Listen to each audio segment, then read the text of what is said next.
السلام علیکم ورحمۃ اللہ تعالی وبرکاتہ۔ مجھے امید ہے سبھی حضرات خیر و عافیت سے ہوں گے۔ تو ناظرین کرام، آج میں حقوق کی تفصیل لے کر آپ کے سامنے حاضر ہوا ہوں۔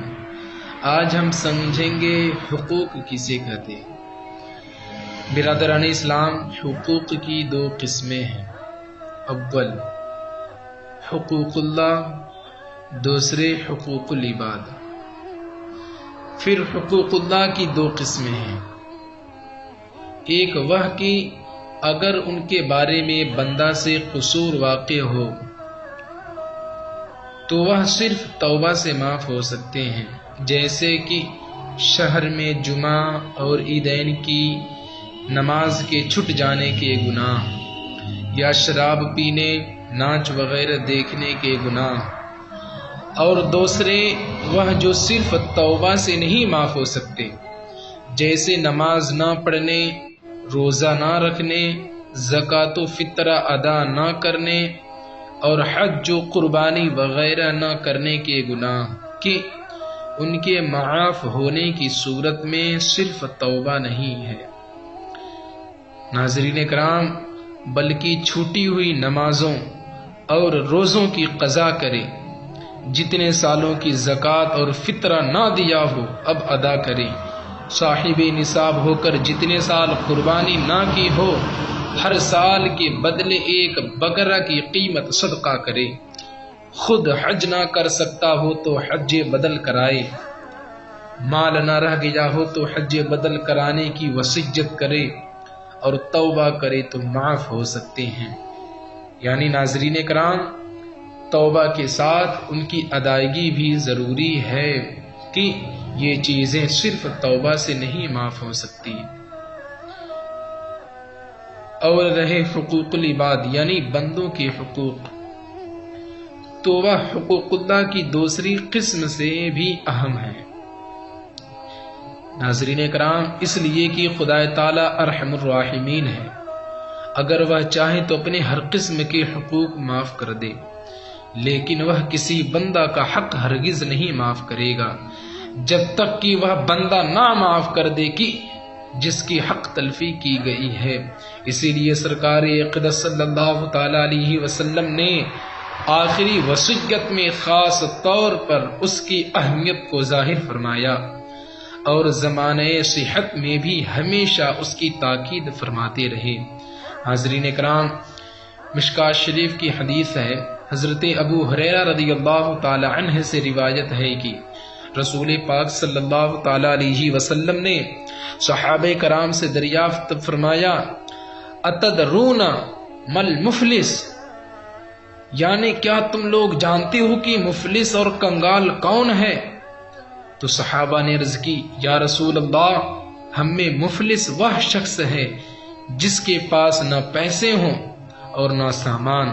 حضور صلی اللہ تعالی علیہ وسلم نے فرمایا کہ میری امت میں دراصل مفلس وہ شخص ہے کہ جو قیامت کے دن نماز، روزہ، زکوٰۃ وغیرہ لے کر اس حال میں آئے گا کہ اس نے کسی کو گالی دی ہوگی، کسی پر تہمت لگائی ہوگی، کسی کا مال کھا لیا ہوگا، کسی کا خون بہایا ہوگا اور کسی کو مارا ہوگا، تو اب ان لوگوں کو راضی کرنے کے لیے اس شخص کی نیکیاں ان مظلموں کے درمیان تقسیم کی جائے گی۔ اللہ اکبر۔ اگر اس کی نیکیاں ختم ہو جانے کے بعد بھی لوگوں کے حقوق اس پر باقی رہ جائیں گے تو اب حقداروں کے گناہ لاد دیے جائیں گے، یہاں تک کہ اسے دوزخ میں پھینک دیا جائے گا، العیاذ باللہ تعالی۔ ناظرین کرام، بے شک میرے سرکار نے صحیح فرمایا، حقیقت میں مفلس اور غریب وہی شخص ہے کہ جس کے پاس قیامت کے دن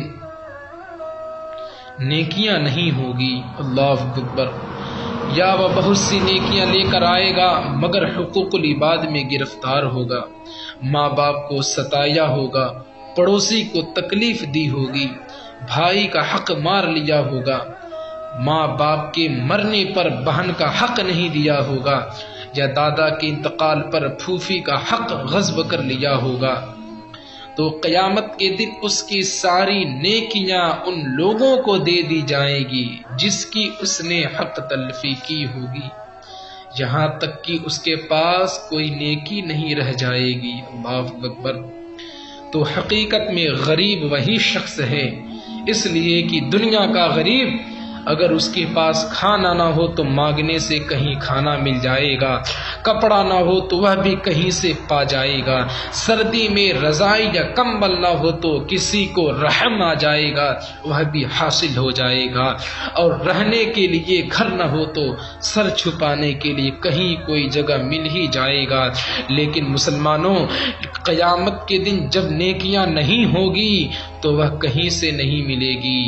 پارہ نمبر 21 رکوع نمبر 13 میں اللہ تبارک و تعالی ارشاد فرماتا ہے، یا ایھا الناس اتقوا ربکم واخشوا یوما لا یجزی والد عن ولدہ ولا مولود هو جاز عن والدہ شیئا۔